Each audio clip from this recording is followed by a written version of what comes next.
3 Count Thursday is sponsored by Arena Eats. Log on to the website arenaeats.app. That's arenaeats.app for the ultimate fan experience. At your favorite sports venue, Arena Eats mobile app, pre-order, express pickup, and in-seat delivery. How do you place your order?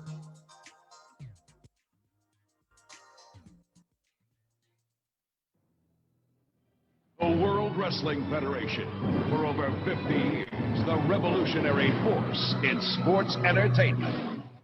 Oh, it's live, pal. We're really glad that you're our friend, and this is a friendship that'll never, ever end. Everybody 3 count. 1, 2, 3. 1, 2, 3.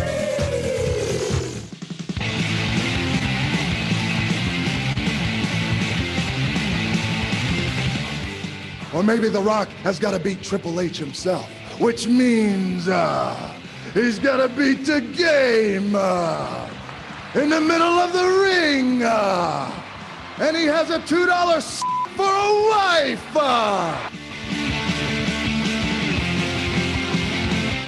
You're too damn selfish, and that's why you're sitting there with a bad leg, and that's why I kicked your leg out of your leg. You guys talk about being students of the game. I am the game, JR. 3 ain't enough now. I need 5. Welcome in Jim, Ryan, Matt, Tim, and intern Mark. Oh my goodness, what do we do? There's a 1. There's a 2. Oh, Wow. Well, you can take that brass ring and shove it up your ass. welcome everyone. 3 Count Thursday. We are live here on our Facebook page. It is Thursday, October the 15th, 2020. We are glad to be with you. We are the podcast of the millennium. We have tons to talk about this week, including which brand won, what have we learned, and a cursed title. But make sure you check out 3countthursday.com. That's our homepage. You'll find all of our social media links there. Our merchandise over at whatamaneuver.net. What a maneuver.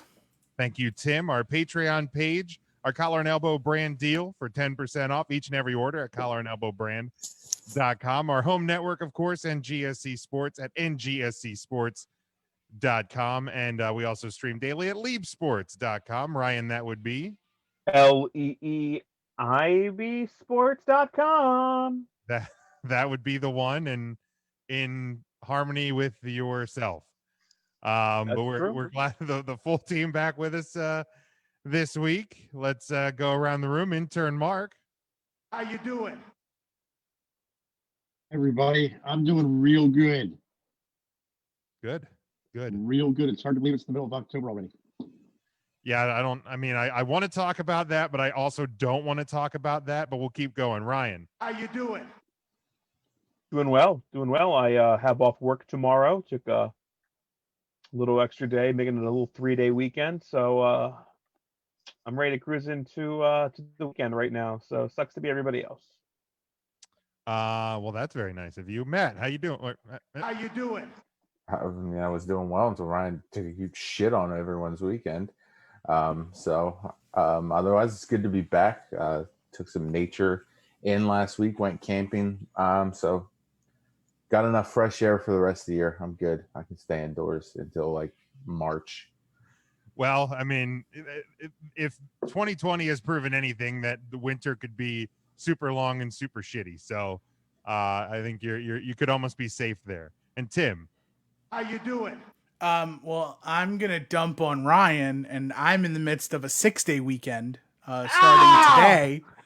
So I'm taking 6 days. My next days are going to be Friday, Saturday, Sunday, Wednesday. I'm ready. Yeah, well, I'm in the middle of a 6-month. Oh, never mind. That's not exciting. Yeah, mine's not necessarily exciting either. I like to take off around this time of year anyways, to just get away and be with myself. Like, people were asking me, like, what do you want to do? And I'm like, nothing. Is Oh, that's not what you were referring to? Like, oh, it's not code. Like, nothing is not a code word. Like, well, you said you wanted to be with yourself. I just like just me and the bed and the blanket and pillows hit the music and Jim. wrestling on the television, and that's it.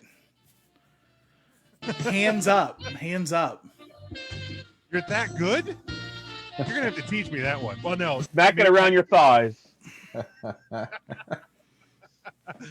Now that we have grossed out everybody, if you're following along with us on the live video, give us a share and a like. We'd appreciate that. Let's jump into it with our weekly segment. Looking at some things that happened on October 15th. 2 birthdays. Joey Abs, of course, of the Mean Street Posse, 1971, and Tama Tonga, born in 1982. Then we jump to 1951. Mae Young defeats Cora Combs to become the first NWA Florida Women's Champion in Tampa, Florida. In 1988, Michael Hayes and Steve Cox defeat the Samoan SWAT team of Fatu and Samu for the World Class Tag Team title, Dallas, ending the Samoan SWAT team's second reign and beginning their own second run with the belts. On the same show, Jeff Jarrett defeated Eric Embry for the World Class Light Heavyweight title, ending the second of Embry's 5 reigns with the title. Moving ahead to 1998. X-Pac defeated D'Lo Brown for the WWF European Heavyweight title in Chicago, Illinois. This marked the beginning of the second of his second run with the belt, as well as the end of D'Lo Brown's second reign. And then finally in 2005, WWE issued a press release touting that WrestleMania 22 in Rosemont, Illinois sold out in quote unquote 2 minutes. So those are the things that happened in professional wrestling history. Obviously the big news, guys, from really the last week in wrestling in WWE was the draft. Started on last Friday on SmackDown, closed out on Raw on Monday. There was a few draft picks made on Talking Smack over the weekend, as well as like network exclusive leading up to Raw, and then a few things on Raw Talk after Raw, which rounded everything out. Do we want to review all of the picks, or did everybody get the email to see them in front of them? How would you like me to read off the picks? We're good? Okay, so most notably, I think I had sent it in the group Facebook message. Oh, okay. Most notably, I think, or at least one of the most notably, Drew McIntyre WWF title or WWE title stays on Monday Night Raw. Universal title stays on SmackDown. The women's titles stay on their respective brand. The secondary titles stay on the respective brand. But the one of the big ones that I think got the most reaction from people was, of course, the SmackDown Tag Team Champions, the new SmackDown Tag Team Champions, the New Day. They, upon winning the titles, meaning Xavier and Kofi, they were drafted to Monday Night Raw. Big E was retained on SmackDown, so the trio is split up, and then on Monday, the Raw Tag Team Champions were drafted to SmackDown. So let's stop there, and then let's get our reaction to the New Day being split up, brand wise, because this got a lot of reaction. Then we'll talk about the tag team titles. So Tim, you kind of have a look on your face like you got some things to say about the New Day being split up here. So I'm gonna lead to you first and let you ruminate, or whatever the correct word is, about the New Day splitting up. It's Damian Priest's fault. No, it's not. It's not Damian Priest's fault this time. No, this is equally the best and worst idea in the history of ideas. Because I do feel that in a certain light, as long as Big E was with the New Day, like the actual group, with Kofi and Xavier, I don't feel that he would ever really fully break out the same way that like Kofi did when Kofi Mania happened. Big E kind of needs his singles run without anyone else around has been really good so far.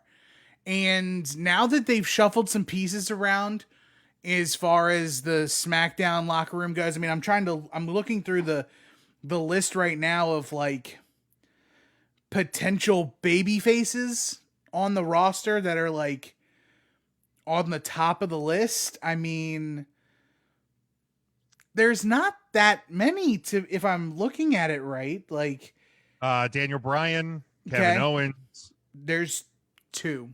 I mean, potentially Rey Mysterio. Yeah, but I think like so I don't think he's going to be used in that spot. He and Seth Rollins are like Peter in the fight, not splitting up anytime soon, and like I'm going to hold up hope that they just forget that they didn't draft that storyline to Raw. They just drafted the talent involved. They drafted all 4 of them, literally, like all of them. I know. And I said I'm hoping. Yeah, you know. But I'm sad about it. But I also feel as though we're not gonna actually miss the New Day. Like I still think it's gonna be the famous phrase from after the curtain call in '96 was don't confuse dissension for expansion, or don't confuse expansion for dissension, meaning the Click was still the Click, but Kev and Scott and X-Pac went to WCW to be Click South, and then Shawn and Triple H are Click North. I think that that's what it's going to be. Like, Big E's still going to probably do the same New Day stuff. They'll probably have the same theme for a little bit. And they're still going to do the podcast, I'm hoping. If this... That's what I'm most mad about. If this ruins the podcast, I'm done. Tim's out. It's really Damian Priest's fault then. God dang it, Bobby. Yeah, I wouldn't imagine that we see the end to the podcast here. Really, I don't necessarily see any reason to, because it's not like Kofi and Xavier were like, hey, we're just gonna leave you. Like, if they didn't turn their back on him or whatever. It was Raw and USA versus SmackDown and Fox, and that's how the draft happened. So I would hope that the New Day is still New Daying, and and I think my initial reaction was I was shocked that it happened, because if you read wrestling Twitter, that was one of the rumors that had been out there for a little while, that this was an idea that it was at least being passed around, that the New Day was going to be split, but still be the New Day, presented, with via the podcast, things like that. However, that they would just wouldn't be on the same show. Big E would be by himself. So I was actually shocked that they did it. I agree in the long run that for Big E, this could possibly be that moment, that we can look back to. You think about like Daniel Bryan's run to the title. We look at SummerSlam when like we thought that was going to be his crowning moment, and Triple H turned on him, Randy Orton, and all of that. So like you can always go back to a moment, and I think that's what it'll end up being here for Big E. And also too, like from a storyline perspective, the fact that Raw didn't want him and only drafted Kofi and Xavier, that he can use this as a motivation as well to to drive himself to bigger and better things, in the World Wrestling Federation entertainment. Ryan, we'll jump to you next here. Let's talk about Raw not wanting Big E. What would the thought process be when you have a pick and you can take 3 athletes in one fell swoop? They've done it earlier already in the draft with the best thing Raw has going and the Hurt Business. So why would you just not grab all 3? What would be the mentality of ever leaving Big E, the one that's standing out on his own, behind? That doesn't make any sense. If somebody could tell me why, I have that an would idea. be great. If we get a Ain't nothing but a heart- storyline, Oh wait, no, that's a different thing too. and I'm not saying like one of you guys tell me, but like if it's told in the future, why? Because I mean, it's your opinion. Why? My opinion. Why? It doesn't really matter. But there's a reason that Big E wasn't taken, and I feel like that should be told somewhere. And maybe it is. Maybe it will be. Maybe I'm putting the cart before the horse. But No, I think it's I a would valid- like that to be told.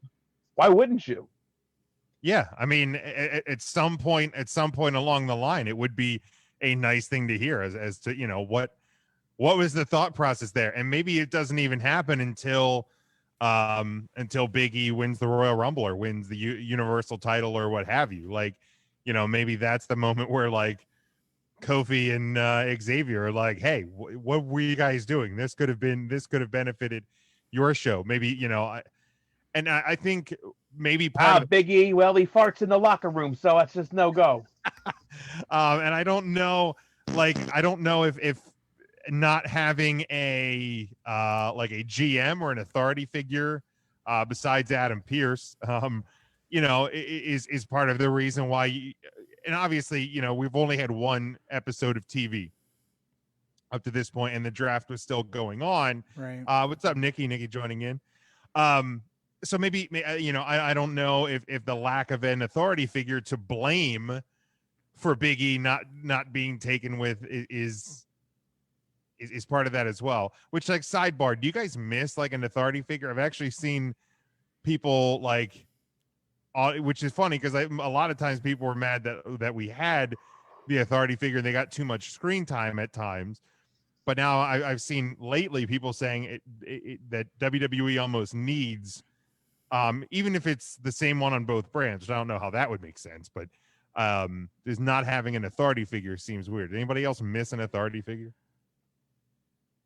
I do, because I like William Regal as the NXT commissioner, where like having my authority figures are very much like WCW's former authority figures, like Cowboy Bill Watts or Jim Herd or J.J. Dillon when he was president, or like not so much in the later years of WCW when like in like 2000, 2001, where like the Cat is the commissioner, and then there's Terry Funk and Ric Flair and Kevin Nash, and like wasn't Russo kind of one at one point, right? Yeah, I mean Russo was the book. He was like a part of the powers that be.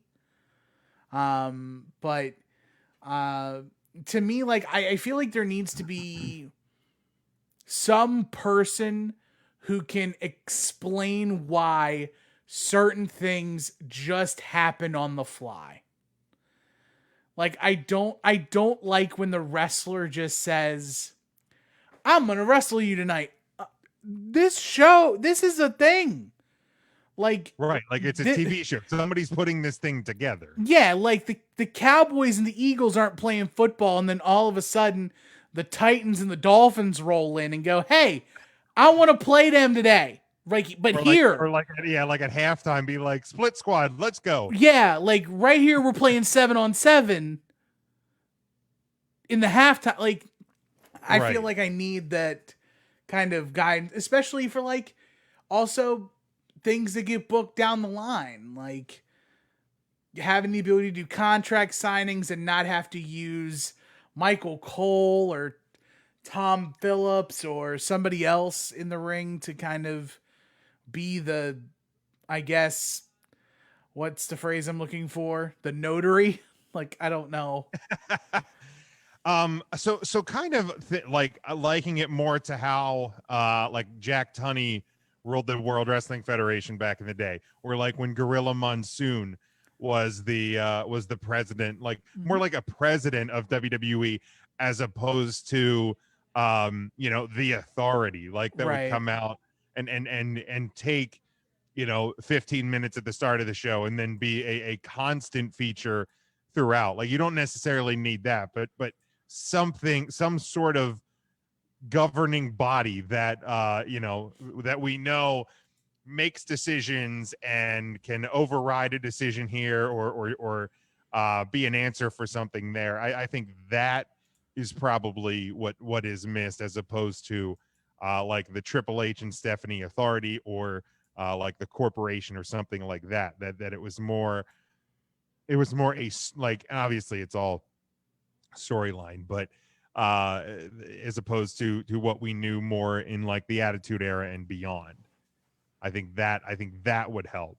But back to the New Day in that situation. Ryan, did you have any other thoughts on it, or should we go to Matt and Mark?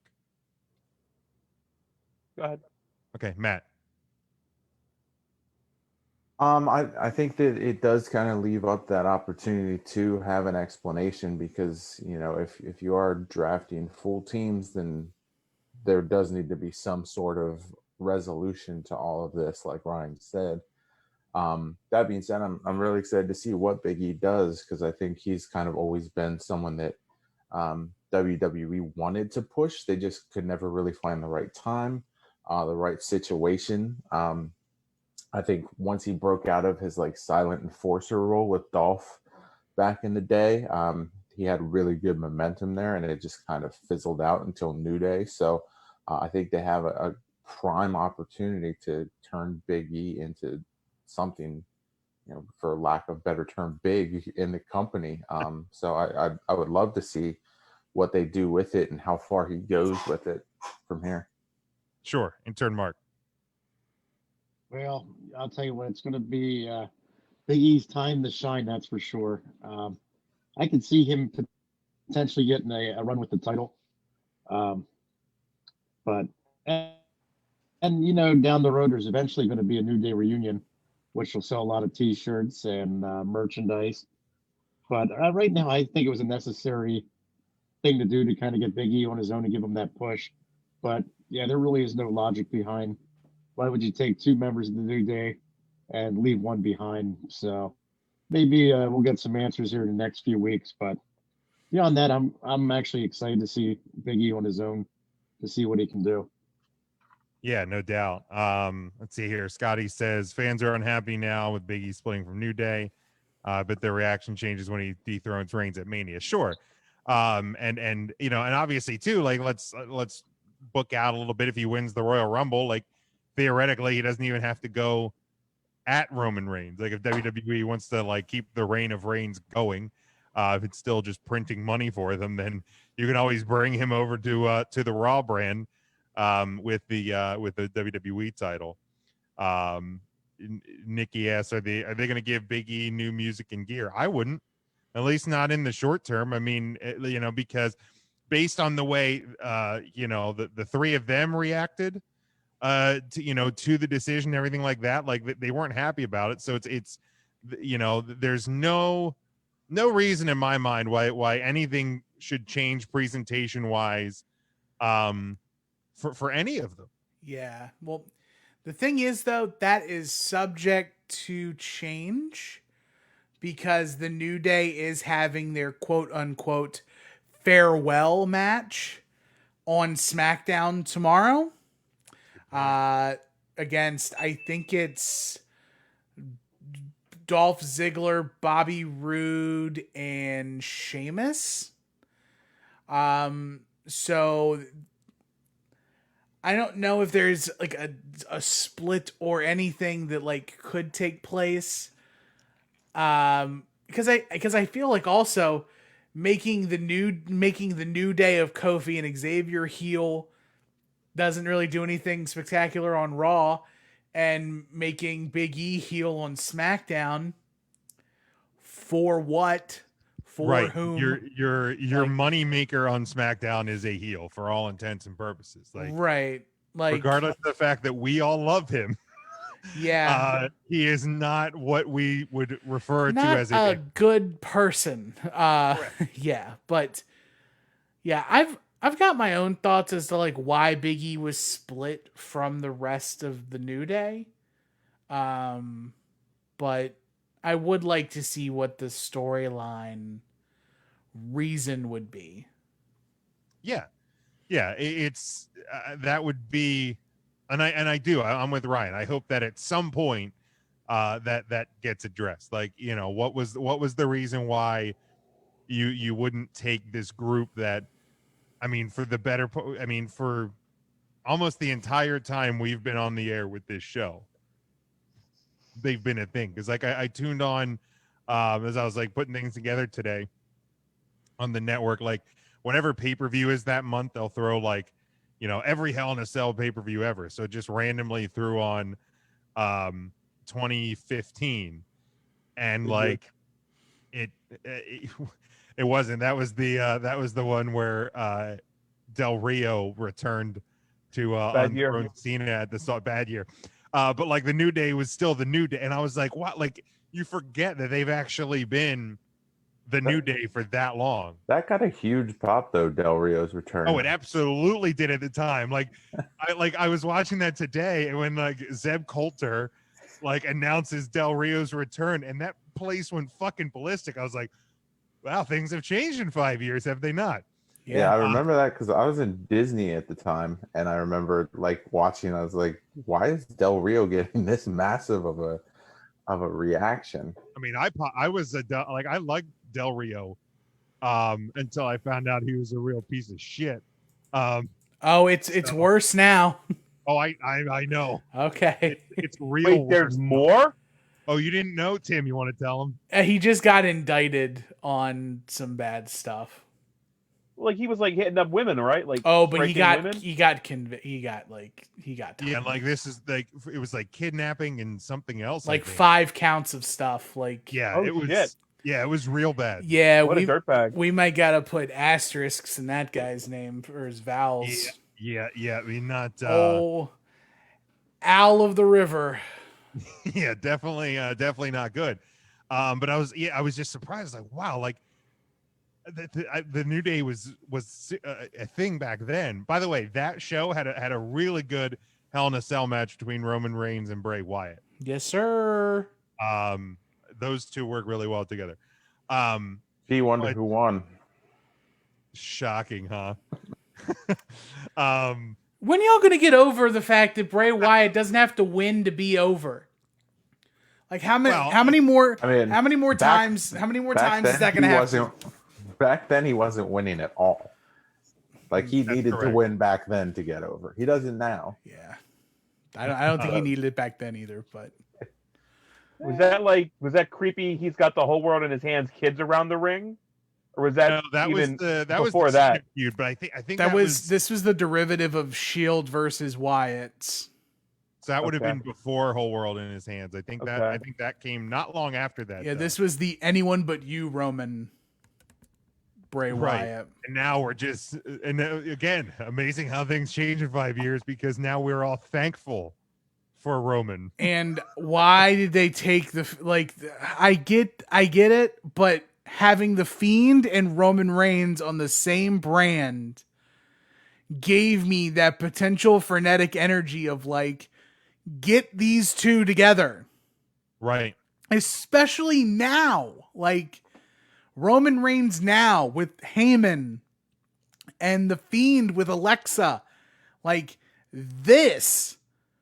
Oh, you want to talk about a WrestleMania match? I don't care if it goes back to the Buccaneers Stadium, or if it goes into the unfinished SoFi Arena, or if it's back in the Thunderdome or whatever. Let's time out, because I put up the WrestleMania post, the days until WrestleMania. Yeah. Okay. And every so often somebody feels like they got to be cute and be like, well, it's not in Hollywood and it's not here. Look, I understand that it's probably not going to be at SoFi, but until that's official, I will continue to at times put up the WrestleMania Hollywood logo. Deal with it, fuckers. You want to put like the WrestleMania 8 logo up, the WrestleMania 21 logo up. Like, just Like I know, Or sorry, I get it. I WrestleMania know. 7. Yeah, Don't you know COVID's happening, Jim? Yeah, like, hey man, it's not gonna. It's not there. The guy on the internet told me so. Look, I'm aware. And like, yeah, I know the Wikipedia. I could change Wikipedia for WrestleMania to be at Saudi. Okay, like just because it says it on Wikipedia, Don't I know say it's that out 100% loud. true. They listen. It's too late. I can't blame Damian Priest on that one. Jim just put that right into the universe. Yeah, delete it. I did a bad thing. Redact. I wish I had like a rewind button. But it's I know that it's probably not going to be in California. But until it's official, and by official I mean the WWE makes a statement. It is still planned for March 28th, 2021 in California. So there we go. Now to the other thing from this New Day split and the tag team title situation, because Twitter got like big mad that the SmackDown tag champions that were drafted to Raw, and then the Raw tag champions were drafted to SmackDown, and in the back they just swapped the titles. Now I know people, and myself included, thought that this draft was a great potential opportunity to unify the tag titles. Do I think they should have unified the tag titles? I do.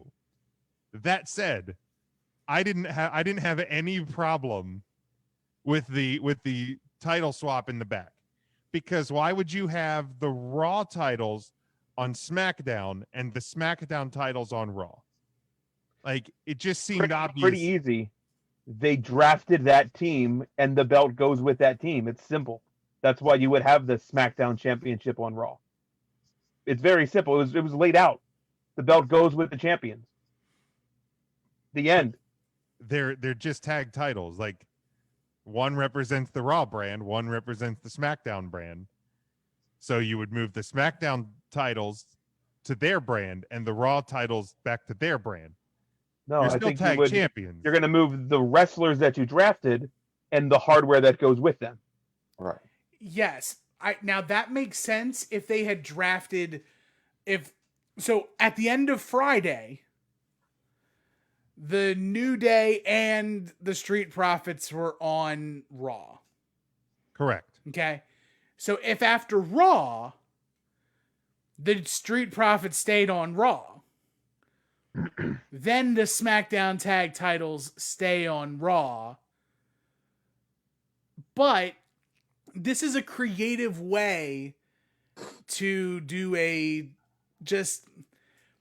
it's not like they drafted. Okay, so I'll ask this. I'll ask it a different way. If they don't just swap the titles backstage in like a political move, who the H on SmackDown is going to be your tag team champions? And also, who's going to be your Raw champs? It seems if that was an issue for SmackDown, you would have drafted a tag team champion. If you allowed both tag team champions to go to Raw, then you've lost. Well, I mean, but here's what's to say. Raw valued the New Day as tag champs higher than they valued the Street Profits. So they took the SmackDown tag champions early, which forced SmackDown to take the Street Profits in an understanding that they would just swap titles. Like, I mean, they were drafted in round 4, so it's not like they were the top of Raw's priorities. It was Raw's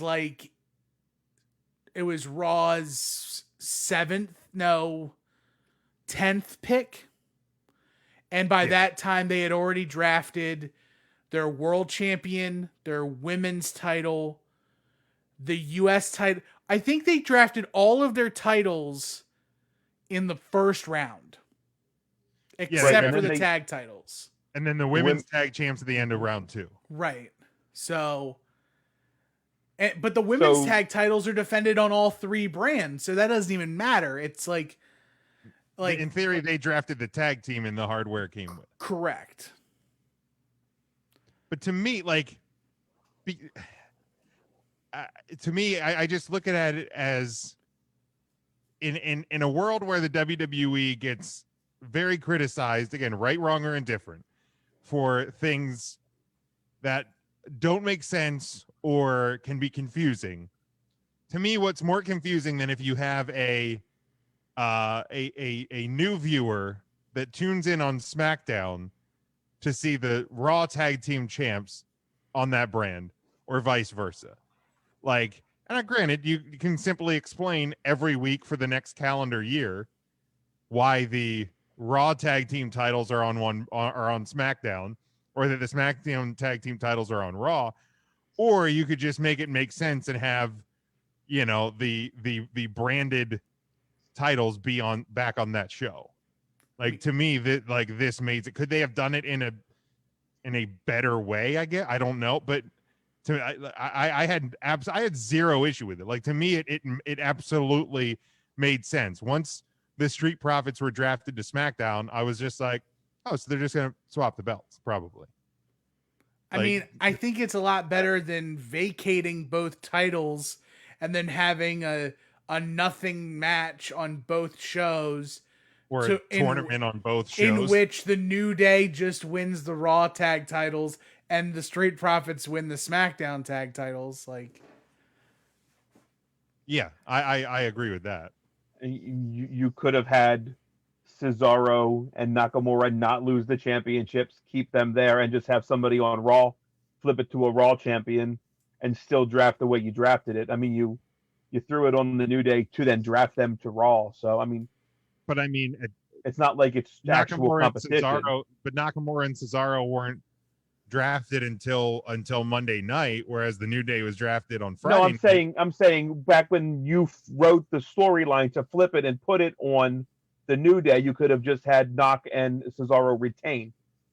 But I think part of, I mean, I agree, but I think part of the allure of the New Day was also yet another, you know, what are they, 11-time champs now or something? I lost track of the number, but the fact that they came back and they won the titles in storyline probably made them more luxurious with their first pick in the 4th round, as opposed to you know, later on in the draft as well. Not that draft position, let's be honest, that's a whole nother thing we'll dive into, because people were reacting to, oh, Dana Brooke was picked over so and I think it's easy to get hung up on some of those details, but again, it's a illogical world. Yeah, I think you go ahead. You can't apply logic to some of it then, and not to the whole. I feel so. If we're going to apply logic to just swapping the belts or not having a red titled belt on blue brand and blue on red, then it's fair to say that the New Day wasn't important enough to SmackDown to keep until the 4th round, drafting Bianca Belair from Raw. That was a more important get to them than keeping their own tag team champions, grabbing Dominic and Ray from Raw to your brand. So, you have to think order-wise. Like, you can't deny it if we're going to try to apply a logic to some of it. I get it's a totally illogical situation. The only one that actually made sense were the first 2 champions staying put, and then I think it was Natalya actually getting drafted in the 7th round, where she belongs as well. What a dick.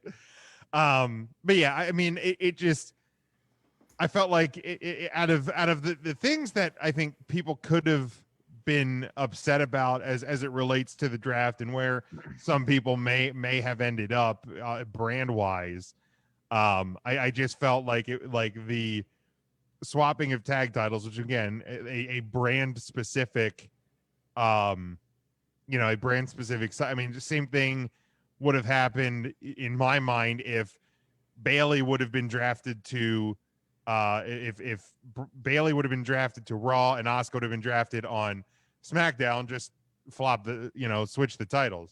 Yeah, repping the Rant Foundation, the Ant jumping in on the comments here. But it was one of those. Would you do the same with the IC championship and the Universal champion or the United States champion? Because they're not branded Because as they're the not brand Raw specific. title.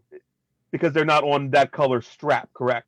Because they are brand specific. No, It's but it has nothing they're to do with named. the color.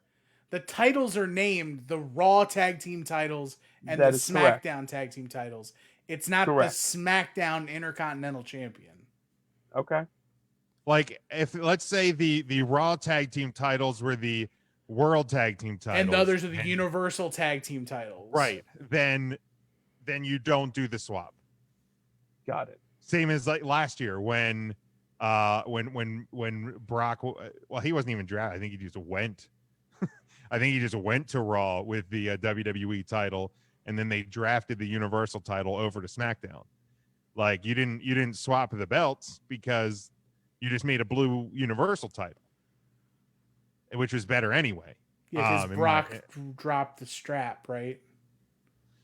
Well, no, because didn't Brock win the WWE Championship before the draft, and then I think he said he just drafted himself to Raw. I felt like I don't think he was ever actually drafted. If somebody wants to look up last year's draft, but I feel like he just was like, I don't want to be on SmackDown. I'm going over to Raw. But yeah, again, it's not the Raw World title and the SmackDown World title. They had different names, so I had no problem. You imagine if AEW did something like this, Jim? Oh God! Oh my God! Don't worry, Just imagine. I'll get to them later. All over it. Brock was drafted first round, second pick on Raw. Okay. Or the Raw half of the draft. He was drafted to SmackDown. So he was WWE champion when that happened. And Seth Rollins was Universal champion. And then Seth Rollins lost the title at he lost it in Saudi Arabia to because didn't Brock lose the title? Brock didn't lose his title until Mania.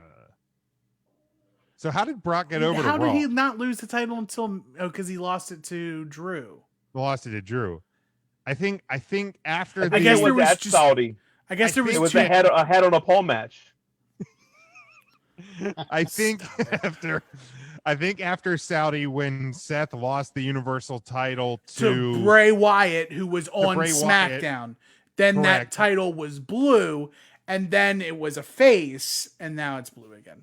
Yeah, and I think at that point there was some sort of reason that like Brock just showed up on Raw, like somebody on SmackDown like pissed Heyman off or something like that, and then he went over. I feel like there was a title change.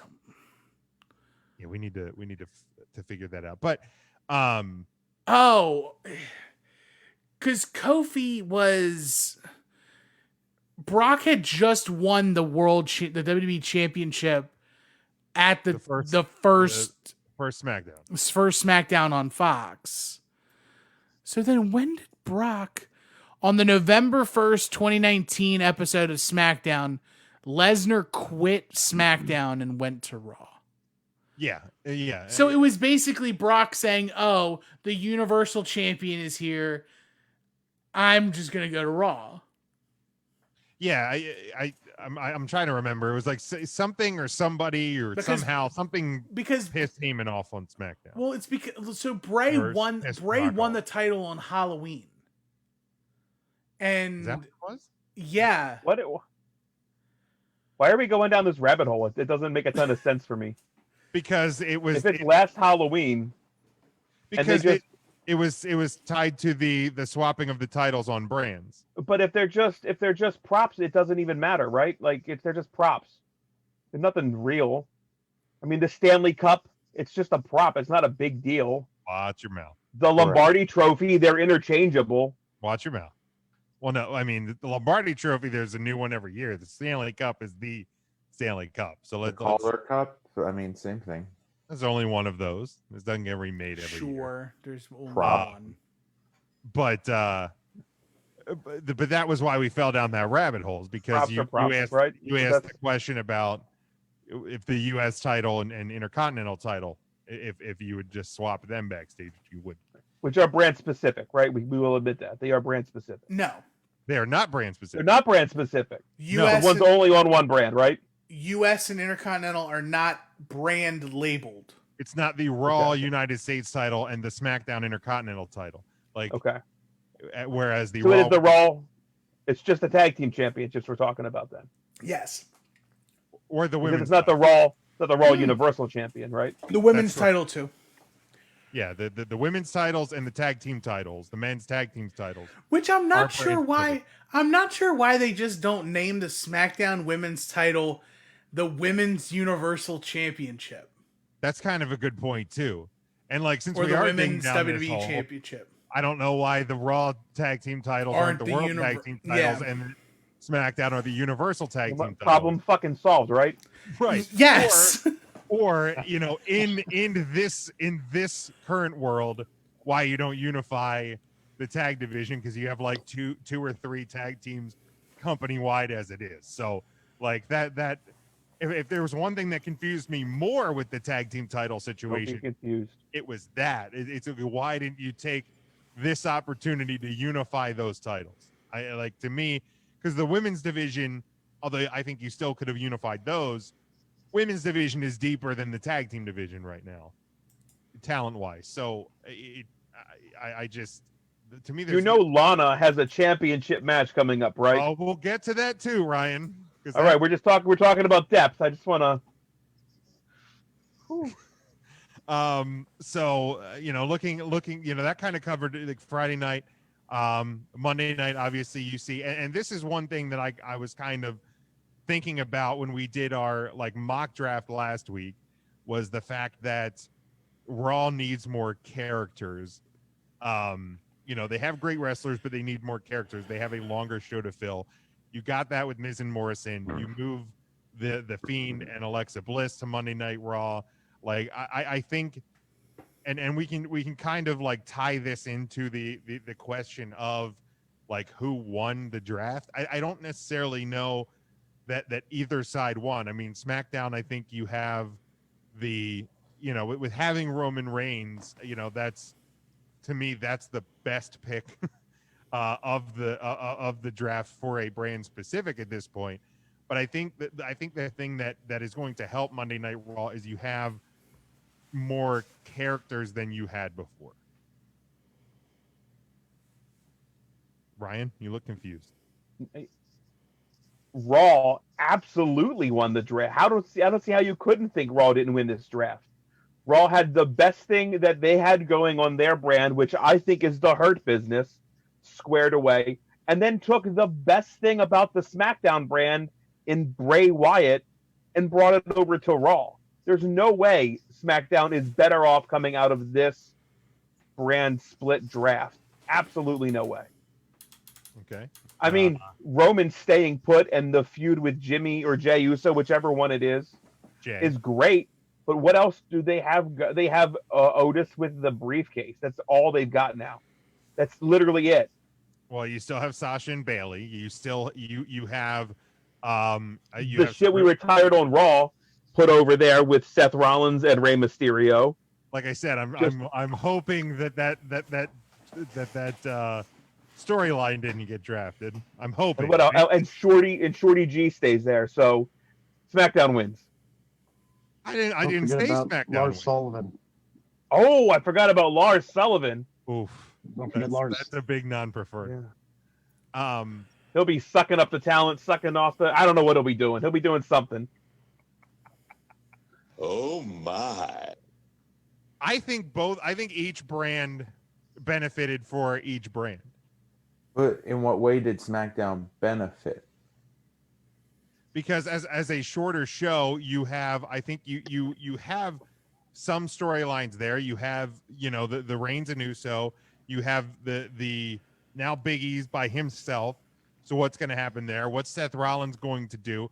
And again, this is all just on paper, because theoretically we tune in tomorrow night and it's still the Murphy Ray and whatever show. And you have a deep women's division. what's new to SmackDown that's exciting, like the changeovers that we saw to Raw?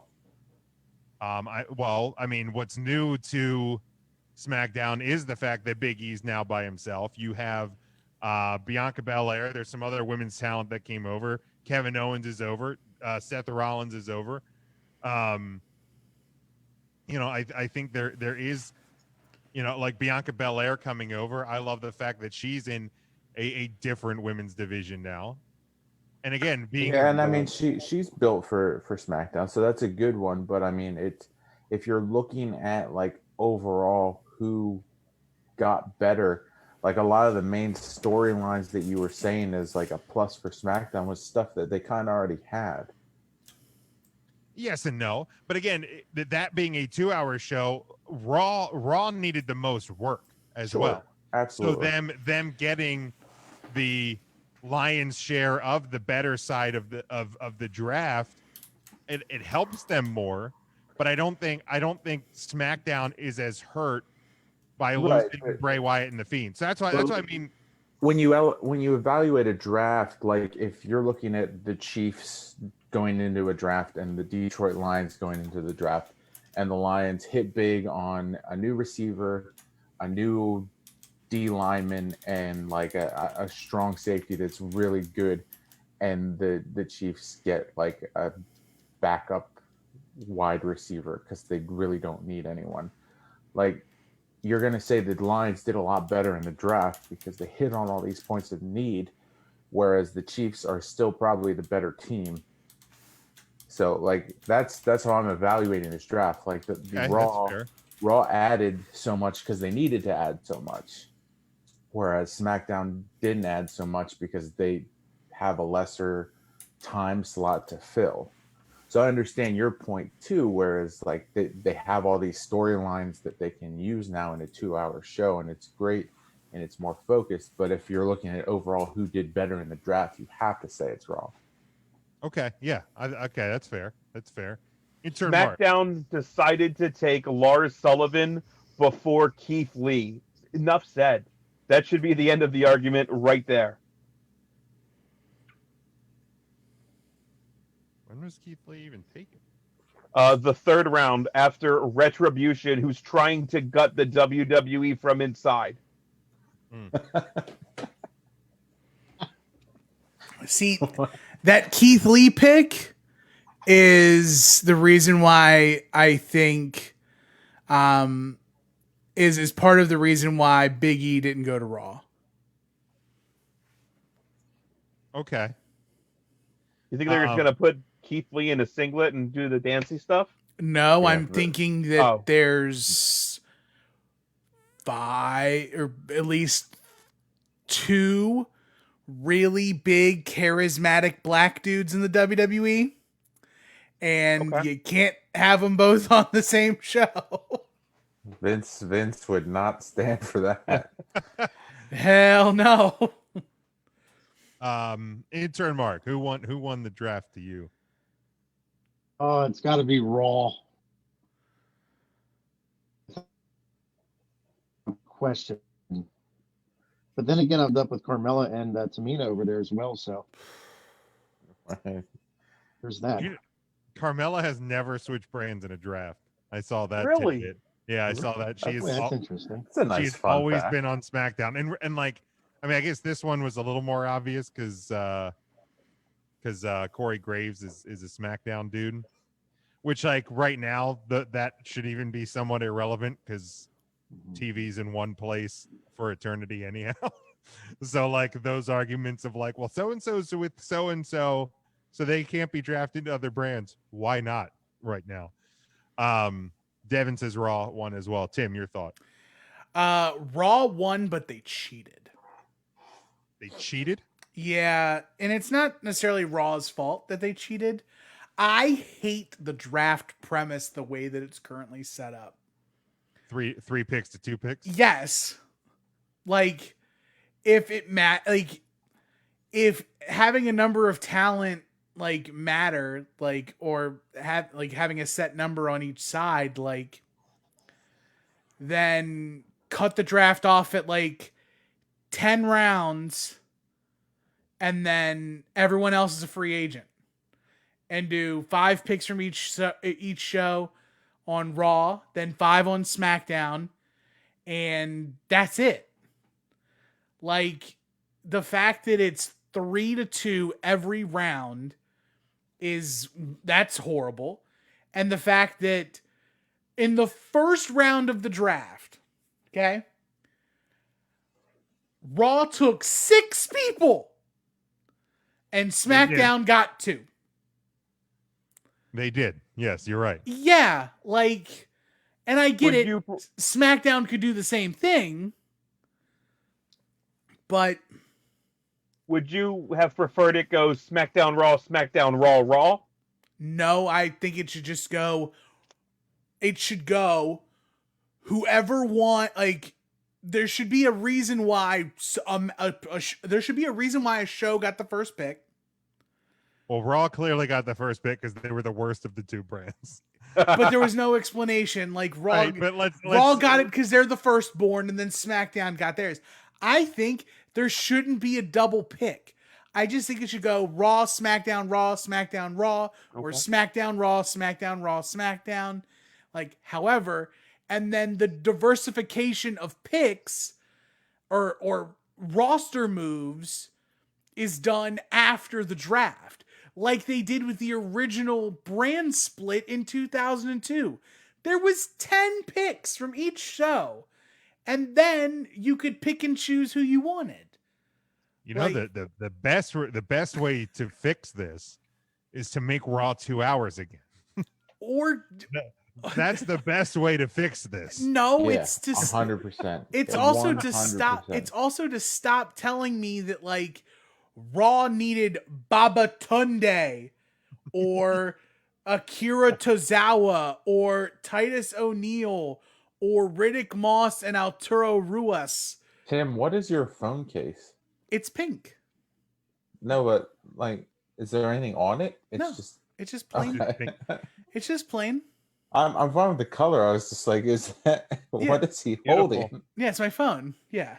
But it's like Raw doesn't need like there's a lot of like extraneous picks that are made like that don't really necessarily need to be made for the sake of like having to pick someone.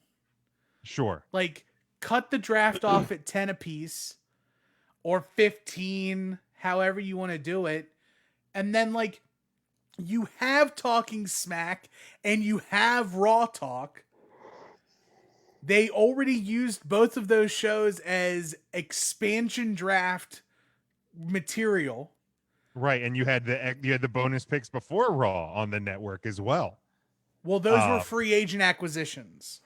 Okay, same difference. Yeah, Raw got one, SmackDown got one, but yeah, right, like it was whoever was left over from that. Right, from like the you have a round network.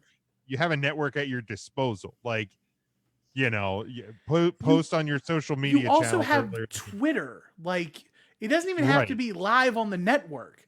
Just like at WWE, breaking news: the Raw brand has signed. For example, there's one notable free agent that didn't get drafted at all, and that's Andrade. Right. Andrade did not go to Raw or SmackDown. I thought you were going to say Bo Dallas. I could care less about Bo. He is still a free agent as well. Sure.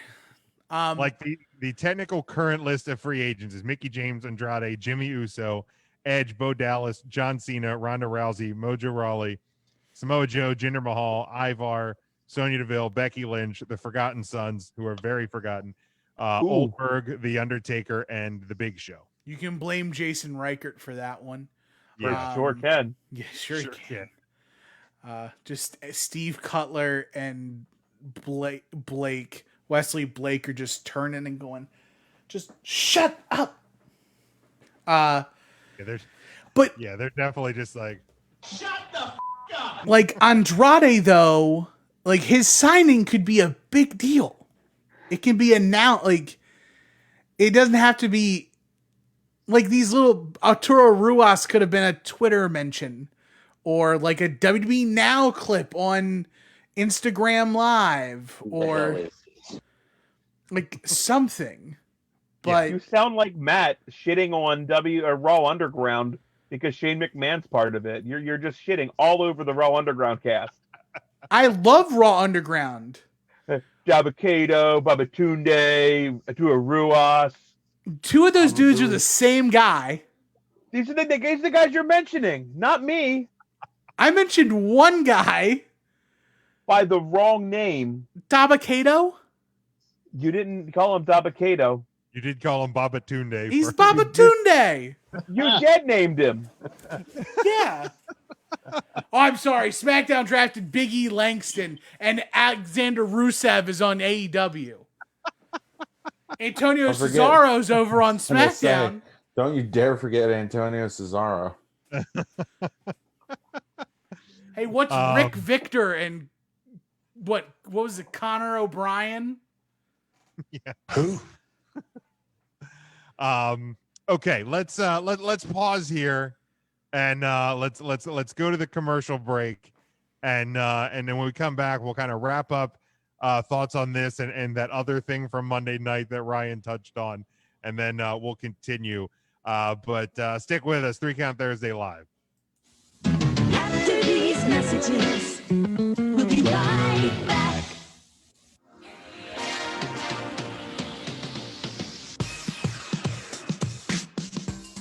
Three Count Thursday is sponsored by Arena Eats. Log on to the website arenaeats.app. That's arenaeats.app for the ultimate fan experience. At your favorite sports venue, Arena Eats mobile app, pre-order, express pickup, and in-seat delivery. How do you place your order?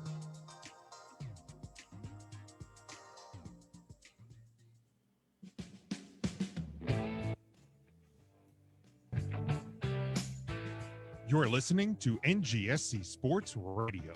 Hear us live on ngscsports.com, where you can get awesome analysis on all things sports. Or check out our podcasts on iHeartRadio, Spreaker, Apple Podcasts, TuneIn, and much more. For our latest videos, subscribe to NGSC Sports YouTube channel. Follow us on Twitter at NGSC Sports, and like us on Facebook. NGSC Sports. We never stop.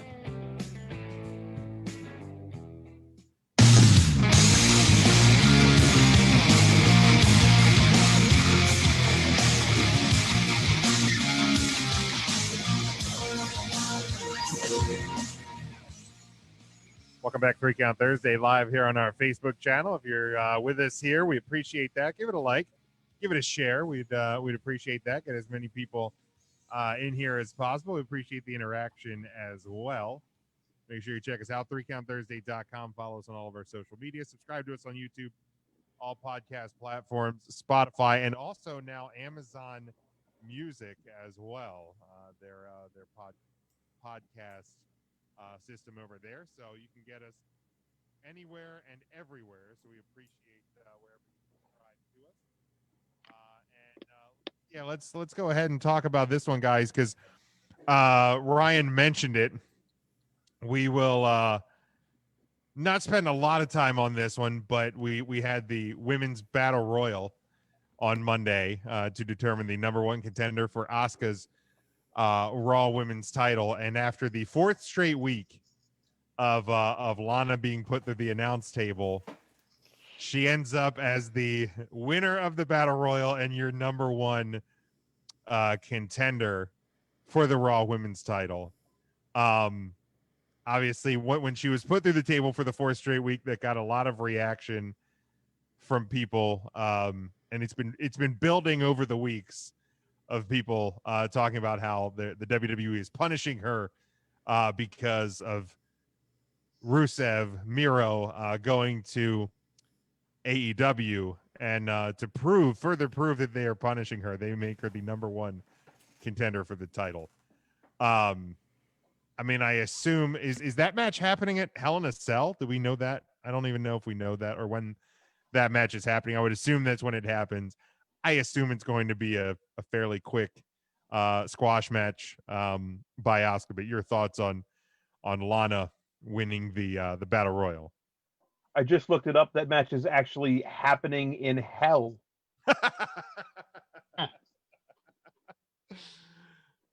That I think that so we got Ryan's opinion. Tim, I don't. I said it earlier.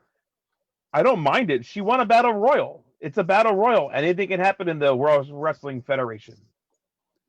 yeah, that's kind of my thought. I mean, this if you ever want to give Lana a title shot, this is probably how you're getting there. Imagine if this happened in AEW, though. Wait, do they have a women's division in AEW? They're getting there. Are they? Tim, Matt, any who wants give their thoughts? Tim, we'll go you next.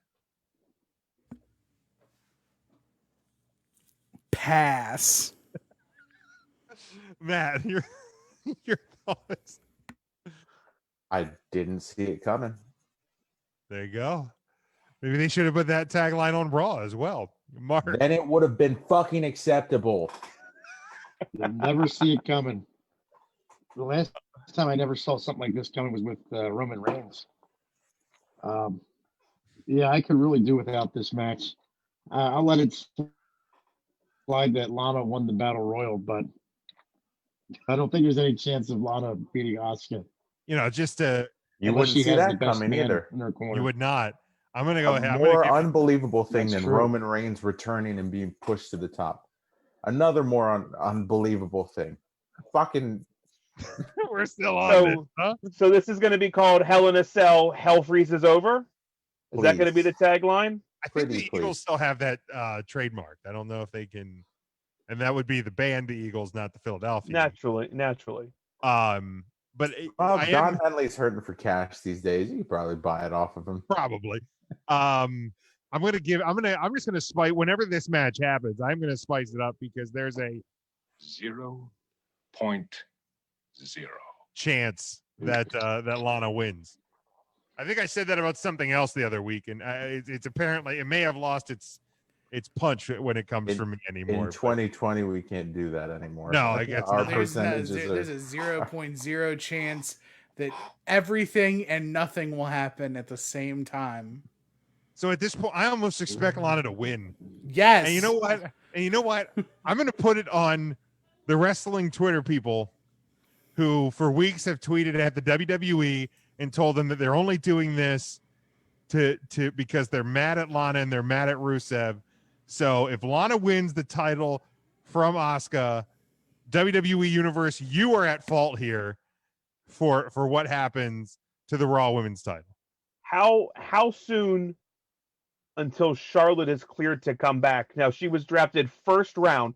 Could it be possible Charlotte shows up, interferes, allowing Lana to actually beat Asuka? No, that can't. I mean, of course it's possible. Anything can happen in the World Wrestling Federation. You never see that coming. I mean, here's the thing. Lana's best friend is now on SmackDown, right? They're not besties anymore. Oh, though. that's right. The boat They the broke boat up. has found different waters. So Lana needs a new running buddy. Oh my God, it is going to happen, isn't it? Isn't this where the highly trained Eva Marie shows up? You know, I was really bummed that I got trolled hard on Monday. I shouldn't have let it happen, but again, 2020. I mean, she is all red, everything.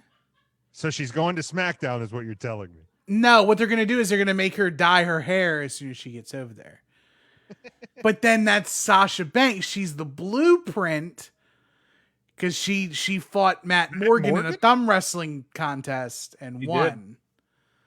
Yeah. That's impressive. That's a feat in and of itself. Jim, you're as a total Divas fan, was Eva Marie supposed to dye her hair blonde? Wasn't that like what they told her to do and she went red?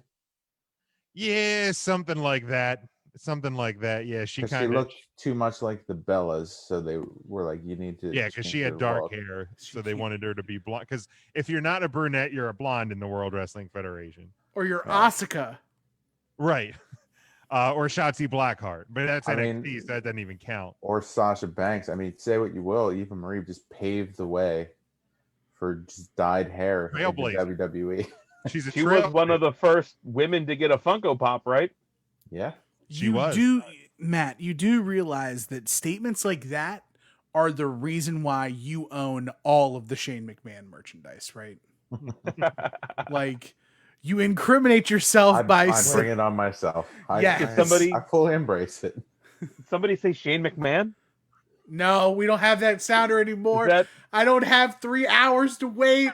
In the world. Now, Tim, you brought this on yourself. Yes, this is your fault, Tim.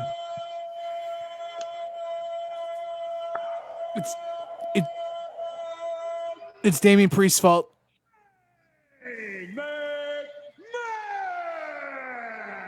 Who does not have a Funko Pop yet, but Eva Marie does. He's got a really bad T-shirt. He has a really bad jersey too, which I have in my Oh, closet. not Shane McMahon. I'm talking about the Archer of the Infirmary. Oh, why do you hate him so much? Because he sucks. That new shirt is no good. Tell me why he's good. Tell me why he's good other than the fact that you saw him wrestle at an indie in your hometown. Not that it was multiple times. We shared a backstage segment twice, mind you, with Matt Riddle as well. It was a great time. You should have been there. So I'm still Facebook friends with him too, and his name is, well, I won't give his name, but his name is very close to my mom's name, which is Luisa Martinez. So every time I see him post, I'm like, why is my mom talking about wrestling? Oh, it's So not only does he have one bad shirt, he has two bad shirts. His first one's bad, and this new one, the Rock and Roll Champion. Yeah, I didn't well, get that one. I know what Tim's getting for Christmas. You weren't here last week, so I'll tell you this now. If I get one of his shirts for Christmas, I'm going to do what Damian Priest would do. I would set it on fire and shoot it like a bow and arrow. You can't do that to a gift. It's a gift, Tim. I can do whatever I want with a gift. When was the last time you shot a fucking bow and arrow, Tim? More recently than you, probably. Within 5 years? Yes. Okay, you Pocahontas. Fuck you. Yeah. I was gonna say Ryan's an Eagle Scout. He's probably shot. Have you ever heard a wolf more cry recently to the than blue me. corn moon? Is that a euphemism for masturbation? You I've asked heard the it. grinning bobcat why he grinned? What does that have to do with you shooting a fucking? What are you talking about? Do you I paint with forgot- all the colors of the wind, Ryan? Did you move As an to Eagle like Scout, West you can Virginia Eagle or Scout some for shit? life, because I can guarantee, Ryan, I doubt you have used any of your Eagle Scout like lessons learned in. I would had say a square knot like 2 days ago. When was the last time you made a fire? Without Only you. gasoline. Without gasoline.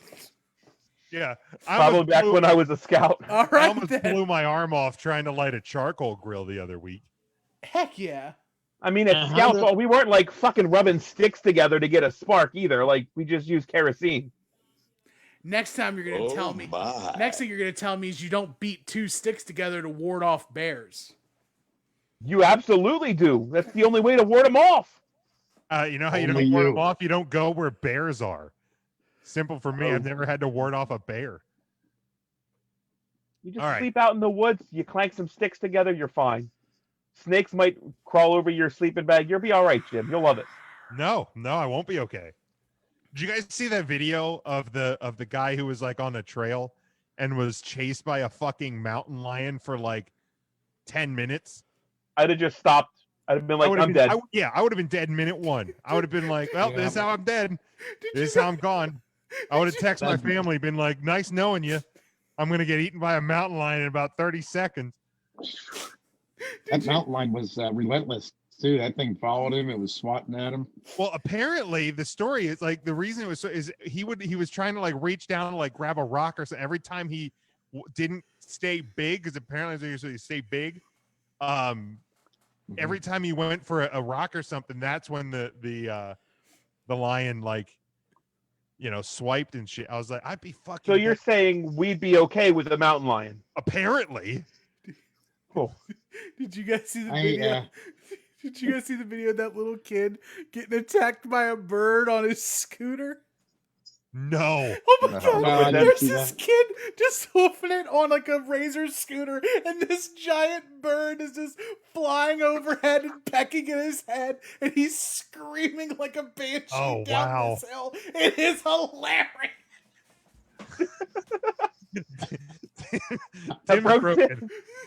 Tim broke himself.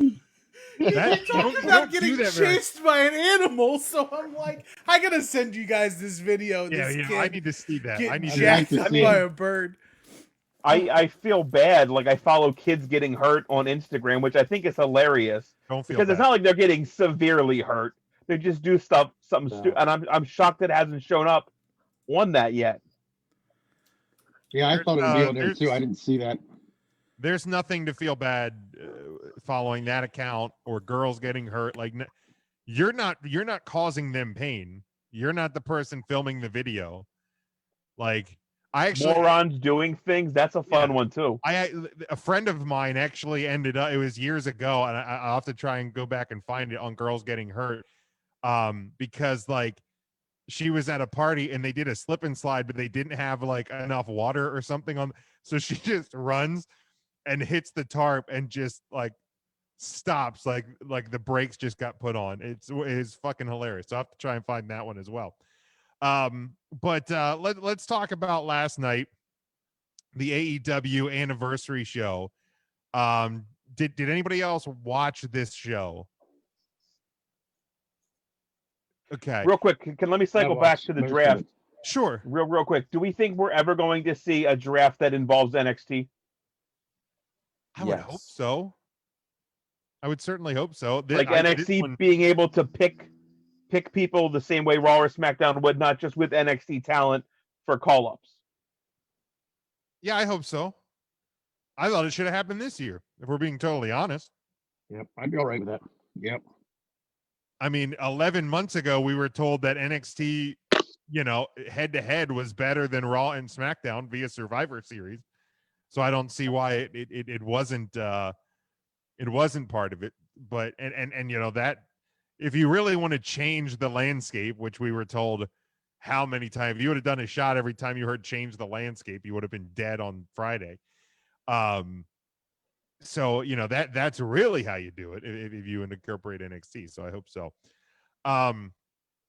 Do you want to play a real drinking game? Sure. Watch TakeOver 31 and take a shot every time they say Capital Wrestling Center. Ooh. Oh, no, I'm not going to do that. You'd all die of alcohol poisoning. Yeah, I was going to say, I'm definitely not going to do that. You would probably get pretty fucked up doing that for weekly NXT on Wednesday nights now. But yeah, on TakeOver 31, no, I don't want to. How much do you miss hearing Mamma Mia, Tim, on your NXT broadcasts? Mamma Mia! I believe Big Jim has a sounder of a percentage that I missed that. 0.0. Mamma Mia! I will leave. Like, I will go. I'm already home. I will go home. All right. Let's go to last night. Yes, Ryan. I was just asking for one more time. That's all. I don't want to push my luck, though. I don't want to push. I don't want Tim to actually leave. I don't want him to actually leave. So I won't hit it until the end of the show if I remember. I thought the best part of AEW last night was the first match. Like, I don't know if it's the pandemic or what, but like the last two AEW like big shows have been a big swing and a miss for me. All Out, really bad last night. And I don't know if it's because I thought like the women's title is going to move. I thought there'd be some title that would move, but last night's show just even the MJF Jericho segment felt like a big miss to me. I love both of those guys. Like it just. Do you love Jericho still? As a wrestler, yes. As a podcast host and just general opinion guy, probably all around human being. Yeah, no. as a human being, probably not. As a super spreader, I do not care for Chris Jericho very much. But let me look at it this way. So, and for the record, I will say this: like they do what they do very well, generally speaking. Like we're a year into AEW Dynamite now. What AEW does, they do it well. And what do they do? Sports entertainment. Like let's look at the two shows from last night. Now, a year ago, we were told that AEW was going to be like a real sports alternative to the sports entertainment. Is going to be real wrestling, sports based, wins and losses matter, so on and so forth.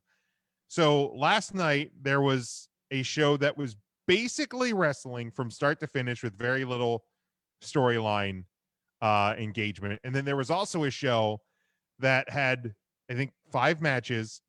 You had a segment that led to a steak dinner next week, and you had a segment where an interviewer and a female superstar ended up reenacting the chest waxing scene from the 40-Year-Old Virgin. One of those was wrestling, one of those was sports entertainment. AEW has not been a real sports alternative to the WWE. They have been a different sports entertainment show, and they do it very well. But like I said, last night just kind of felt like a miss for me. Also, I don't know if I didn't get the memo, if it didn't get delivered by the postal service to my house, I don't know. But I don't the Lance Archer, I don't get it. I don't know why he's the number one contender in AEW. I don't get Lance He won Archer. the Casino Battle Royale. I don't get why he's a thing. Okay. I would rather take the Murder Hawk Monster than the Archer of the Infirmary. Okay. That's fine. I mean, I would prefer the Archer of the Infirmary, but also, the Archer of the Infirmary is not the number one contender to the NXT Championship. At least not yet. He's the NXT North American Champion. But we just said it was okay that Lana won a Battle Royal match to face the champion in a women's match. Anything can happen in the All Elite Wrestling. I just thought it was really cool that like Chris Jericho, after 30 years of wrestling, made enough money to create a 21-year-old clone of himself when he was 21 and talk to him in the ring like it was a living time machine. It was like the SNL sketch when Jimmy Fallon was Mick Jagger talking to real Mick Jagger. Yes. Like MJF did his worst Chris Jericho impression. Oh, it wasn't, dude. Like MJF has delivered a lot of gold on the stick this year. This one was not great. Definitely not great. At least the jury in my house is still out on MJF too. Oh yeah? Yeah, I'm not sold on MJF at all, really. Like I don't see him as a big deal. I don't see him as a main eventer. Like I mean, we've said it on the show before. He can't be what he was on the Indies on a cable television program. You can't. Yeah, but he hasn't figured out what he can be. Correct. So until you figure it out, go figure it out. Another thing that I feel like they have fumbled Miro, bringing him in, like, and maybe I'm missing, as I know he's huge on Twitch and all of that, and it's the video game, but like I was told, and to a degree I do agree with the sentiment, and I've said it on this show and on Twitter that like the WWE screwed up with Rusev, but like, so this guy is coming in, brass ring, shove it up your ass, and he's been in 2 crappy tag matches, and now he's entering a feud because somebody broke his video game. To me, that's goofy and silly, and it's like, it's just and now, don't get me wrong, this number 1 contender tournament, I get it. Don't throw him in there and just automatically make him eat a loss. However, WWE, rightfully so, can be accused of being way too predictable at times. Why didn't they just make the number 1 contender match between Kenny Omega and Adam Page? Thank you. Like, just stop pretending that it's going to be anything else. And it's fine. Like, I have no problems with them making that match. I mean, they did the exact same thing with the TNT title. Yeah. It was Cody and Lance. Like, I have no issue with it. Maybe aside from, you know, the if you want to go to wins and losses, I haven't checked the standings board in a while, because Let me look at the rank. Let me look. Because it honestly doesn't matter anyway. And which is what I said a year ago, that wins and losses aren't actually going to matter, but you know, okay, Jim. So the rankings don't tell me that they do. Rankings as of yesterday. Could you guess? Could you guys guess the top 5 as of Rankings yesterday in AEW? The top 5 men's rankings as of yesterday. Now, I'll even give you a gimme. Lance Archer was the number 1 contender. Who are the other 4? Orange Cassidy. Not listed. Brian Cage. Number 2. Cody.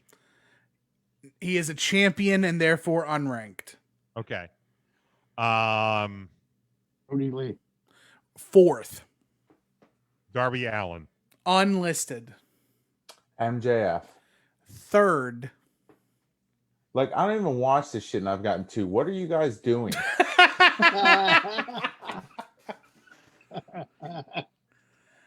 Ryan, do you have a guess? Big Swole. She is 2nd in the women's rankings. The Young Bucks. They are 2nd in the tag team rankings. Hangman Page. Not listed. Kenny Omega. Not listed. Sean Maluda. We saw him yesterday. Not listed. Cool. Who else is on there? Butcher and the Blade. Butcher and the Blade are 4th in the tag team rankings. So Joey Janela. No. What's the singles top 5? Singles top 5: Lance Archer, Brian Cage, MJF, Mr. Brody Lee, the Exalted One, and Scorpio Sky. Where's Ricky Skaggs listed on that? Ricky Skaggs is, I believe, deceased. Let me check that. Okay, I don't want to make it a shit on AEW, because again, he's still alive. Ricky Skaggs is still alive. Because we don't want to do that every week. Well, I don't want to do that every week. But here we go. No, because looking over the entire year, the year guys, I don't want to just shit on AEW, but oh boy, I've been holding this all day long. No, because looking over the year, I think they do what they do extremely well. I'm not going to deny that. You know, last night was a miss. Most weeks are a hit. Like, I'm not going to pretend they aren't. But to me, at a year in, stop pretending like wins and losses matter. They don't. They don't. Can we talk about Miro for a second? Sure. Is this a situation where he was a great gimmick and character in the WWE that AEW can't really tap into? Now, yesterday on commentary, they said the brute from Bulgaria. I heard that. Miro. But like, is this Salsa. we're trying to make him what he's not? Yeah, I don't know. I don't know what he is, but to me, as the presentation has shown over a couple of weeks, he's not a big deal to me. They also had no clue what to do with Mr. Brody Lee. Like when Mr. Brody Lee came in as the Exalted One, he was cutting promos like Vince McMahon and That's like true. telling people not to sneeze and daddy eats first and all this other bullshit. And then eventually, after like 3 weeks of AEW going, it's not working. The one thing I'll say about AEW is they've been true to their word in saying, if something works and we didn't think it was going to work, we'll pivot to make it work. And if we do something that doesn't work, we will quickly pivot away. See Nyla Rose and Vicky Guerrero, the Vicious Vixens, or Brandy Rhodes and the Nightmare Collective, or Brandy Rhodes and the Natural Nightmares, or anything Brandy Rhodes. Like, how long until Heels goes away? Oh, is that still a thing? Yeah. I'll say It's they didn't still on promote the it site. last night. They didn't promote it last night. I'll say that. AllEliteHeels.com/store. Your 1 year subscription, $49.99. And then you can get that members exclusive jacket that anyone can buy for like $130. Oh my God, there's a members only jacket. Oh yeah, it's like a knockoff of like the ribeye, the Ribera steaks. It's like a satin jacket. It's that bad.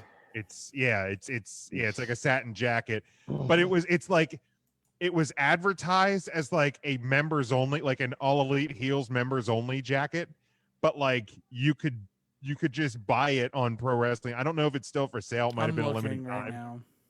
But like I think it was like $110 or something. So on top of your yearly subscription, and I'm not saying you should necessarily get it for free, but like that should have been something that only members got. Well, they probably just wanted to recoup their cost for the subscription. But this yeah, is Heels with a Z, right? No, it's not that cool. Heels. He's a heel. But like to me, that's probably only the real big gripe I have when it comes to AEW after a year is the wins and losses thing, because like when you have a guy come in and is just catches fire, like 1 minute remains in this segment. 1 minute. Oh, that wasn't good. Yeah, the countdown that was 10, 9, 8, and then the referee counts 3 at a different tempo, and then the bell. Like, if you don't, it's if you don't because count me, God. If you don't count me down from 10, like I already heard you say a minute remaining. So like I'm and aware, 2 minutes remaining and 5 minutes remaining, and obviously this is going to go to a time limit draw. Right, and that's where commentary's got to be like, he's running out of time, and they did that, and then you do the crappy countdown, and that was fine, but the wins and loss thing, because when you have guys that come in and catch fire, or girls that come in and catch fire, like when you hotshot them to a title opportunity, the wins and losses matter thing doesn't add up. That's my problem with it. Is it inevitably is going to not add up as to why this person should have a title opportunity. That's it. And that's what I said a year ago, is you're eventually going to get painted into a corner because somebody's going to come in, or the person who you have been, as a successful competitor is not necessarily going to connect with an audience. And obviously we couldn't have foreseen the pandemic and no crowds and small crowds and all of that. Like this year threw a wrench into everybody's plans. But just stop with the win-loss record. That would mean, really be my but- only real change. But they can at this point. Like, that was their thing. Like, so they have to just keep doing that, right? Like, they can't just be like, well, we fucked up. Sorry. We're not doing that anymore. Like, they have to hold on to that, right? I think they'd have to do it, but if they're going to hotshot somebody, there needs to be a reason why. This guy came in and entered into this guy's storyline somehow. You just have to explain why. Or just give like 3 quick squash matches to that person just to like make that a thing. That works. But they can't just abandon the wins and losses if that, like, because we've talked about that since the inception of AEW, was just that they were counting wins and losses, and we've always said that it's bullshit.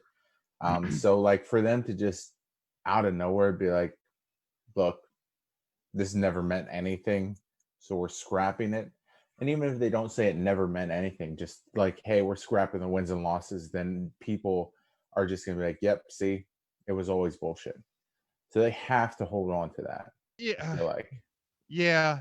I mean, and I maybe, understand it is stupid. Like, if they did get rid of it, I don't think people would necessarily mind, but I understand why they're like, they have to just ride this train. Unfortunately, like, you dug yourselves into this mess. yeah, and maybe don't abandon it in the first year, but maybe you kind of, because a year ago we were told that there was rules in the tag division and we saw that dissolve away. So maybe you just quietly dissolve the wins and losses. Or like in 2021, like, hey, new year, fresh slate for everyone, and we're no longer keeping a record. I mean, could you just not talk about it on commentary, not bring it up on your actual TV show, and I don't know, redesign your website and just not put it on? Only person that will know is Big Jim. And he will talk about it week in and week out on Twitter. I told AEW. I told you, wins and losses don't matter. But yeah, like I see what you're saying, Matt, and I do agree with that if you just if you all of a sudden one week go, okay, they don't matter, we screwed up, but over a year, you have to do it at a random point. Like, WWE has really dropped the ball on a number of storylines. Sure. And we've seen them just kind of phase it out. Like, I mean, Raw Underground may or may not ever be a thing again. We literally haven't seen it for 3 weeks. Remember when they brought the anonymous GM back for like a week? Yeah. And then they were like, oh, nope, no mention of that next week. Yeah. I mean, it's like in professional wrestling, it is, as much as you want long-term stories, more times than not, it is a week-to-week business. It just is, especially right now. So, like, I mean, now more than ever, any company can just be like, 2020 reset. Like, exactly. And maybe that's the thing. Like, once you can have a full crowd again, which, I mean, AEW, I guess, theoretically could right now. But kudos to them, Florida, and other sports teams in Florida that are smarter than their governor. But because AEW is still doing the smarter thing. If you're going to have people in the crowd, I still think. I mean, technically NXT could as well if they really wanted to. Yeah, which I guess they do have some actual fans as well as like some Thunderdome-ish fans, but yeah, let's go real quick here.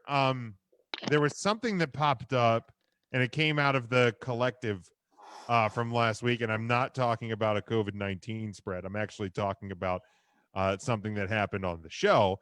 But there was a tweet. The account was at AEW Danny Daniels, and it was in response to Danhausen and Marco Stunt dancing to the song Tequila during a match. And he said, "Has wrestling passed me by? I feel that way at times. Maybe wrestling should be listed in genres now. This should be listed as comedy wrestling, where everything is a parody of itself. I personally like dramas, but that's just me. Who knows anymore? I just know that this is stupid." Now, so that kind of like begs the question. Like, I don't think that wrestling should be broken up into genres, because the idea that comedy wrestling or things that are way out of the realm of believability, etc.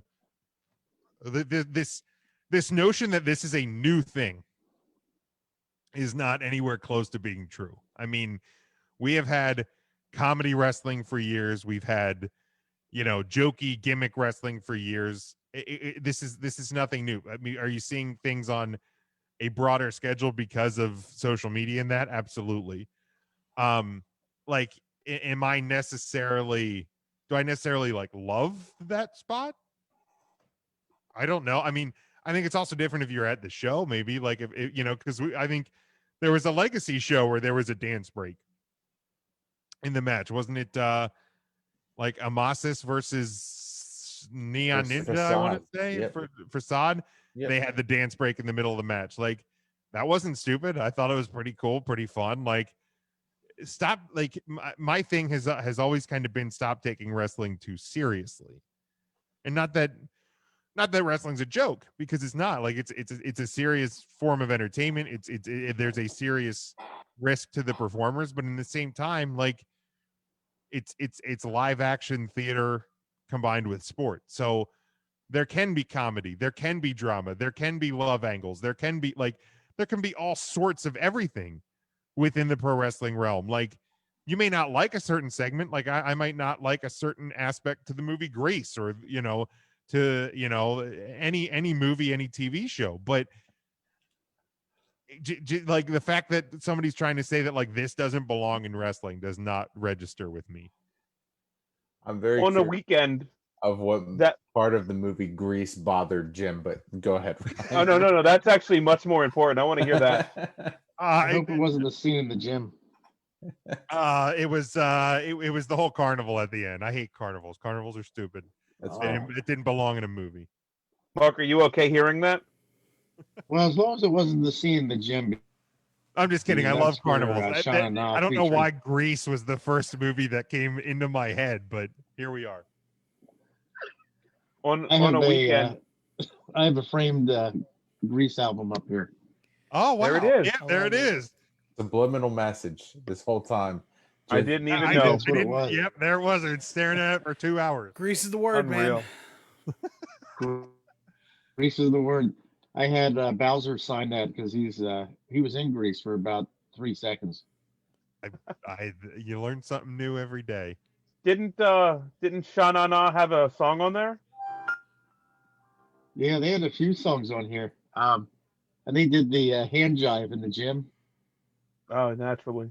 so they still get royalties. The hand kids hand jive. jive a We little were born differently to hand today. jive, I Speaking of the understand, hand jive, comedy wrestling. Yeah, Ryan, There it was. you were going to comment on this. I was going to comment on this. What was this guy's name again? Adam something? I forget. Danny Daniels. Danny, I was close. Adam Danny. Adamson. It was at AEW Adam Danny Adams. Daniels. Oh, okay. Well, that explains a lot to me. On a weekend that, like, they had a huge inclusive gay show, big Effie's Big Gay Brunch or something. I forget exactly what it was called. And like inclusion was spoken of at the collective. We have this guy who is pushing back on comedy wrestling, which is nothing new. I commentated a show that had Rich Swann on it that stopped, and we all danced to All Night Long by Lionel Richie. It was a fantastic moment because that's what professional wrestling is supposed to be. Moments that you go home and say, wow, that was fun. Moments that you watch on YouTube and say, that would be fun for me to go there and experience this live the next time. I am fine watching a Zack Sabre Jr. technical wrestling match. I enjoy that just as much as I enjoy anything else. The collective is that exactly what it is, a collection of wrestling. We saw death matches. We saw the Janela Spring Bake that has a clusterfuck match. We saw the inclusion in Effie's show. It's pro wrestling. Just chill the fuck out. Right. Anybody else? Me. Go ahead. As the guy who is it's a dirty word now, but I was the biggest Chikara promoter for like the longest time. Like, the old adage that gets thrown around is, quote, funny, don't make money. But if you go around, like, even in the last 5 years, like, Colt Cabana is still, like, super featured all the time. And, like, to a certain degree, the New Day is a comedy act. Sure. And, like, I get where it may not be your cup of tea, but, like, people need to stop focusing on what they hate and stop shitting on what people love because you hate it. Like, how about you just boost up what you love and, like, let everything else just slide, man? Like, how about it? And I mean, it is okay to, like, not like something. I mean, that like, Damian Priest inherently is fine. I mean, 24/7 title is I mean, that is a comedy situation. Right. You know, it's okay to not like it. It's a whole different thing when you're saying, like, this is stupid, like, basically saying, like, this doesn't, like, belong in pro wrestling, or this should be labeled as something different than pro wrestling, or that wrestling has to be broken up into categories. That's where I really kind of am like, no, that does, because I was like, yeah, because we all remember that great dramatic wrestler from the 90s, TL Hopper. And dare we forget the drama of the garbage man, Duke the Dumpster Droese. Like, thank God for those dramatic characters in the World Wrestling Federation in the 90s. Like, I don't know if I would have survived the 90s if it wasn't for those dramatic characters. And For me, I'm sorry, Ryan, go ahead. No. I'm sorry. I've spoken. Your turn. I mean, I was just going to say wrestling is constantly evolving. If you look at the wall behind me, we go from Jake to DX to Sasha. Like, there is a lot of different styles of wrestling just in those, handful of people. And they all have different things that people like Mark and I are very big Sasha fans. I know that you guys have kind of soured on her over the years, and that's fine. It kind of is what it is. So when we look at wrestling, and I think we've kind of always said this, is just there's no kind of set, like, standard for wrestling. Like, this is what's good, this is what's bad. Whereas in other sports, we can kind of justify, like, hey, this is a bad football team, this is a bad basketball team. You can't really say this is a bad wrestler if people enjoy what they're doing in the ring. So just, like, has wrestling passed you by? Probably.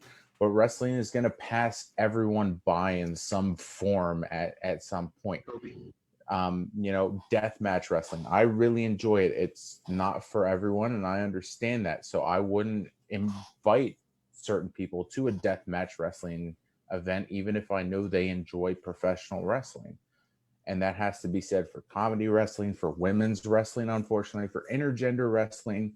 It's all, unfortunately, not going to be someone's cup of tea, and that is what it is. But, like, if you know you're not going to like certain parts of it, don't fucking watch it. It's that simple. Wait, do I still have that?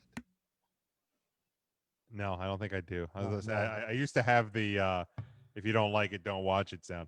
Matt, I love that you said evolved, like wrestling is evolved. If you remember, 10, 15 years ago, football has evolved. I mean, everything evolves. 10, 15 years ago, your first draft pick would be running backs. Like, it had to be, because it was a run first league and your points were being scored there. There were teams that had 3 starting running backs cycling. Like, the game has changed. Wrestling has changed. It evolves. It absolutely does. Oh, yeah, The guy's absolutely. an AEW fan. I just checked YouTube. AEW has like 1.7 million followers. So that's a really solid number for a nationally televised television show on TNT. Grimm's Toy Show, which is a backyard wrestling comedy show, has 1.27 million viewers. So just about 5 million viewers away from AEW. is Grimm's Toy Show, which is straight comedy. And that's a very good point, Ryan. Like all sports are going to evolve too, which is kind of the sports entertainment aspect of it. I know Tim's a bigger basketball fan than the rest of you guys, but I mean, from when we were growing up to now, I mean, you had the big men, tough defense, and now basketball is just all shooting. It's analytics, So, yeah. Like it's baseball as well. Like you watch the movie Moneyball, and you see people do more in terms of just. It's not about home runs anymore. It's about small ball. So every sport has to evolve, and wrestling as a sports entertainment industry has to evolve too, or they're going to get left behind. I mean, in our lifetime, we've seen the WWE go from, what it was in the early 90s to the Attitude Era to the ruthless aggression to what it is now. Like, I mean, the WWE has changed numerous times in front of us. But yeah, I saw that, and it was just like the idea that wrestling has to separate itself into comedy and other things. Like, no, like it's all wrestling. Like, you may not like it, that's fine, but like don't disrespect the people who are competing and whatever by saying like basically you don't belong to be in the same conversation as professional wrestling, because that's where I draw the line. There can't be a set standard in anything that you do, and that goes like there's even still baseball, football, basketball purists that don't like the game how it is now, and that's fine. But if you want to continue to enjoy the sport, then you have to understand the sport has to grow and change. There's still people to this day who want the 3-point line in basketball done with. What? Really? Yes. And heaven forbid when the 4-point line actually does become a thing that's not just like the fun all-star weekend thing. Right. I mean, people are going to hate that too. Right. It's like, it's just crazy. But like, before we go to the next thing, or not next thing, but like, I watched recently Halftime Heat for Final Wrestling Place. And when Vince McMahon was explaining what the heck WWE was, he used 3 things in quick succession that make no sense, but make all the sense. It's like, if you're watching this, you may be asking yourself, what the heck am I watching? It's action adventure, soap opera, Roadrunner. That's what Vince McMahon said about the WWE. Action adventure, soap opera, Roadrunner. If that's not comedy in there, then like, what is? Right. Yeah, that makes total sense. That makes 100% sense. Yeah, before we have one more topic. I'm probably going to skip over the news tonight.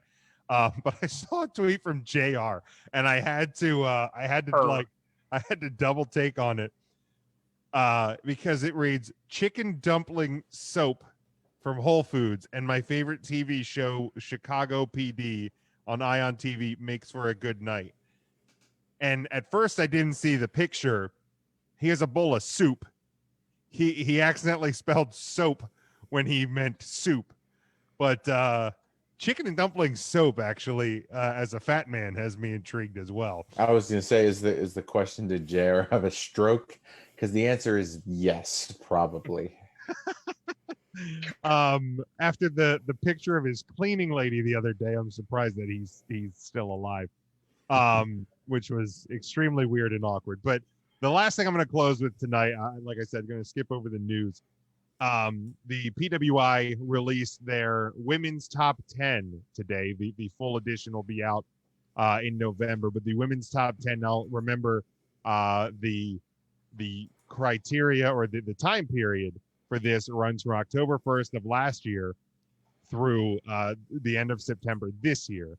And the top 10 are number 1, Bayley, 2, Becky Lynch, 3, Asuka, 4, Charlotte Flair, 5, Sasha Banks, 6, Hikaru Shida, 7, Tessa Blanchard, 8, Riho, 9, Io Shirai, and 10, Maya Iwatani.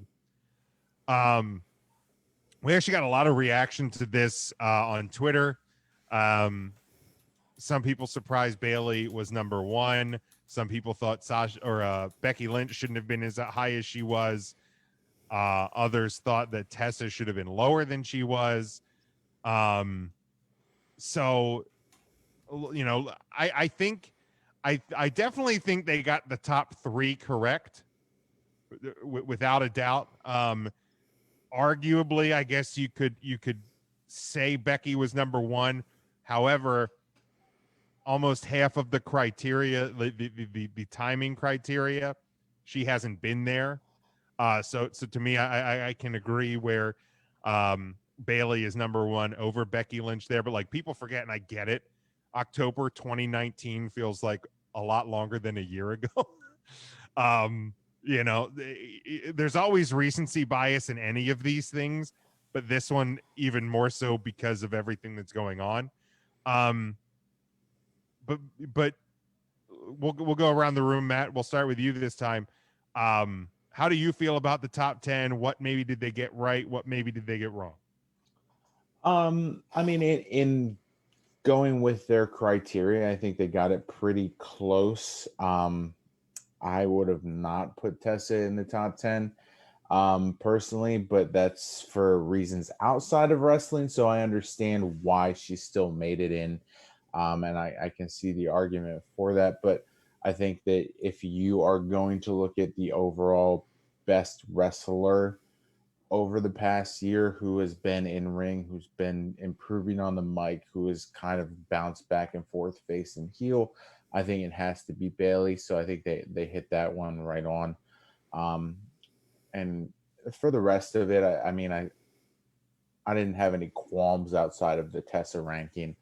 I think they kind of justified it going in. And I think they laid those ground rules pretty early, where you could kind of see where they were going with it before they actually released their list. Tim, how about you? I'll double down with like the Tessa thing, but also I hate to say it, but due to the time period that they're talking about, October to October, I think Becky Lynch is rated really high. Like, I don't think her 5 months of being an active competitor is enough to be top 5.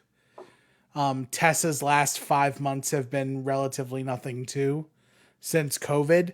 I also don't agree with number 1. I think number 1 should be Asuka and not Bailey. Okay.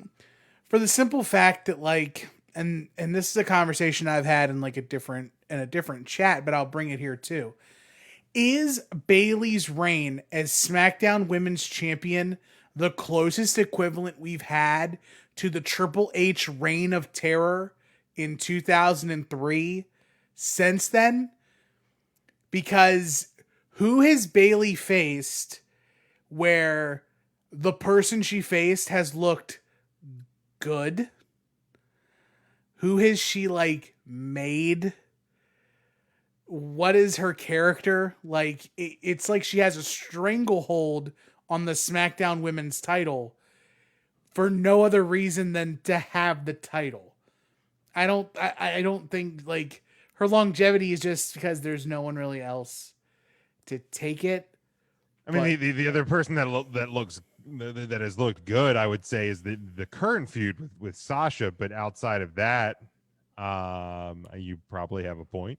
Beyond that, though, I mean, I think you have to look into, with their criteria, how did Asuka end up with the belt, and just kind of getting it by default with the Money in the Bank. I feel like that kind of probably played a part in it. If she had wrestled Becky and won it, then 100% Asuka. And I mean, Asuka's kind of been that person within the company that if she had been number 1, I don't think anyone would have had a qualm with it. Correct.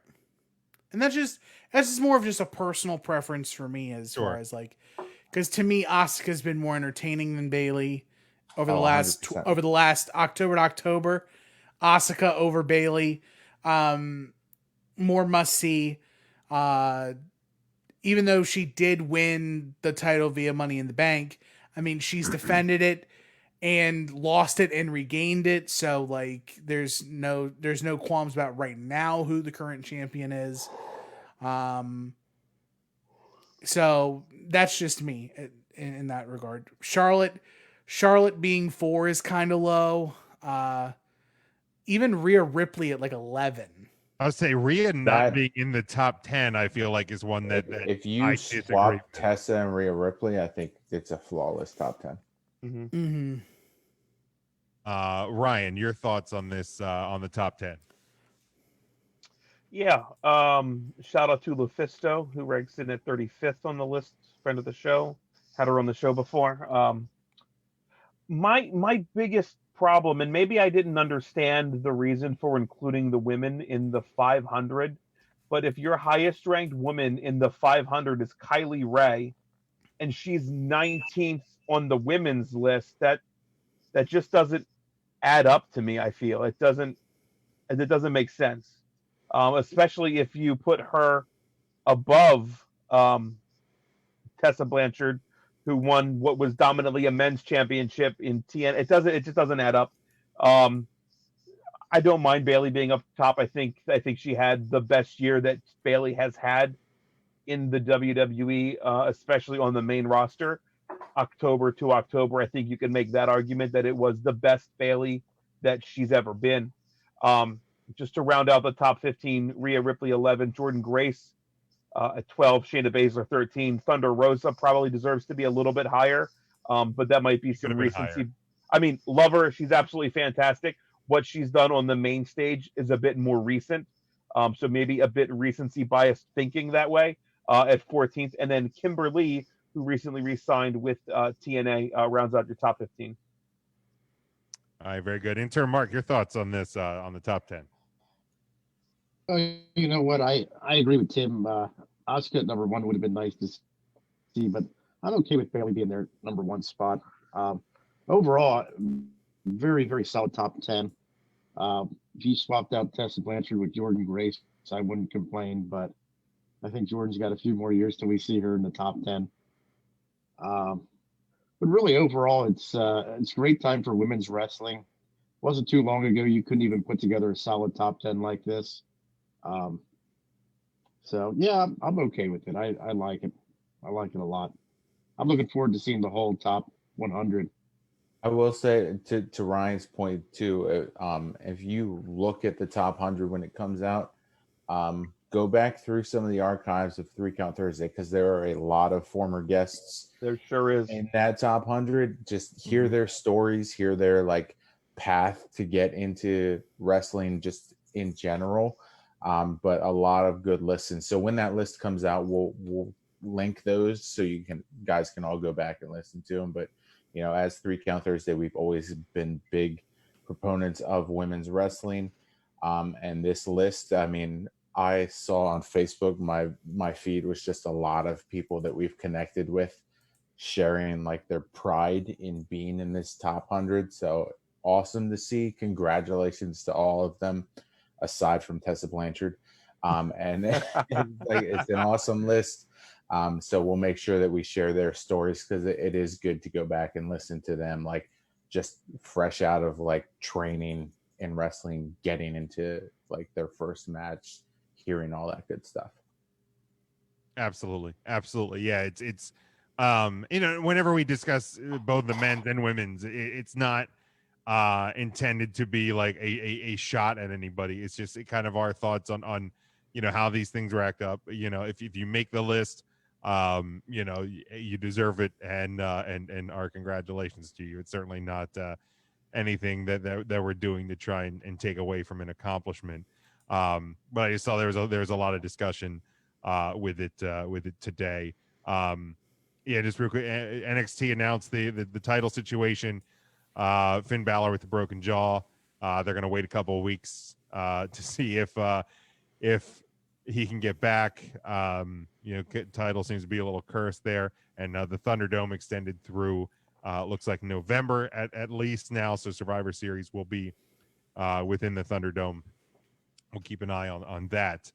Unless anybody has anything else to add, let's. I think we're going to close this thing out. Anybody? All right, Tim, go ahead and start off the plugs. What do you got? Not the Tool Man across all platforms: Instagram, Twitter, Snapchat, if you care. I do a little podcast called Final Wrestling Place. with me and my best friend Marcus. You can find us at Final Place Pod on Twitter. Get your podcast wherever you get this one. You can also pick up Final Wrestling Place as well. Next week this week actually, we're covering an episode from January 2000, WCW Nitro from Scranton Wilkes-Barre. It's pretty nice. Very, very good to go back into the archives of the last year or so of WCW. Those are fun times. But yeah, Final Wrestling Place. Be sure to check that out. And that's about it from me. All right, Ryan, how about you? Guys, I want you to stop what you're doing right after this podcast and rush over to the Pro Wrestling Empire Facebook page, the Pro Wrestling Empire Instagram page, and check out their brand new YouTube show. It is called Battleground. It is a 16-minute, just about 16-minute watch. It is so easy to consume. You can check it out on YouTube. I'm not quite sure what their YouTube channel is. YouTube. Search for Pro Wrestling Empire. It's going to come up. It is Battleground, Episode 1. It is titled The Road to Gold. Check it out. You may see a familiar face, and let us know what you think. You can drop us a DM, slide into our messages. Let us know what you think. Give us any feedback, things like that, because we know some people that are involved in the production of that. So check that out. That's my plug. Follow me on Instagram. Follow me on Twitter if you want to. I don't give a shit. Intern Mark, what do you got to plug this week? Well, I was going to plug PWI, and Ryan beat me to it, but I'll just reiterate. Pro Wrestling Empire, check it out on YouTube. Just starting out here, we got episode 1. Came out on Tuesday. There'll be another episode coming out soon. So be sure to check that out. This Saturday, it's Roots Saturday's Market, or not Saturday's Market, but Saturday Market at Roots, I guess you could call it. So if you're in Mannheim, stop out and see Roots. We're going to have a food truck frenzy this Saturday. Ooh, there we go. Matt, what do you got to plug? Pro Wrestling Empire on YouTube. Check it out. You might see a familiar face. No Woman of the Week this week. I took the week off, but I will be back next week, and I will plug that through to the end of the year. We have a really good stable of women wrestlers this year and every year. So like we were saying, like the top 100, check them out now, because like everyone we feature eventually makes their way up into that top 100. So I'm not saying it's because 3 Count Thursday did, because I'm not a douchebag who kind of wears acid wash jeans and vests and whatnot. But, you know, if you like wrestling, follow us. We plug as many indie wrestlers as we can just because they're our friends and they're doing awesome stuff. So just check them out if we feature them. All right, you can check out Pro Wrestling Empire on YouTube. You won't see or hear my face or my voice, but those guys that were on there, they did an all right job. So I will give them that. Also check out Arena Eats. They're the sponsor of NGSC Sports and this show. Check out our home network, NGSC Sports, at ngscsports.com. And also just go to 3countthursday.com. That's where you'll find everything 3 Count related. Until next week, stay safe, stay smart, and go for the pin.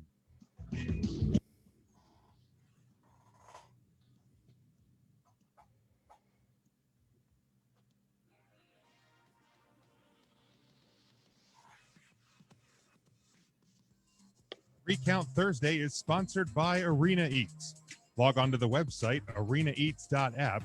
That's arenaeats.app for the ultimate fan experience. At your favorite sports venue, Arena Eats mobile app, pre-order, express pickup, and in-seat delivery. How do you place your order?